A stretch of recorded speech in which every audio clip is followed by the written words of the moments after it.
Pozdrav ekipa, nakon dugog vremena normalan dan ujutro malo šetnje, a popodne okreneš pedalu i onda je to.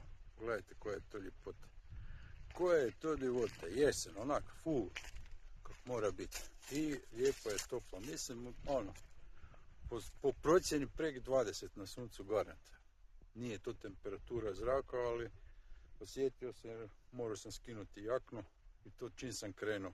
Jedan put kad se oznojite, onda je kasno, onda bolje ne skidati tako kako vam je, dođite doma, ali ako skužite odmah da je pretoplo, za ono kada ste se obučili odmah skidajte neke i malo tu imate air condition, znači koliko vam je vruće ili zima, tak si otvarate, dozirate.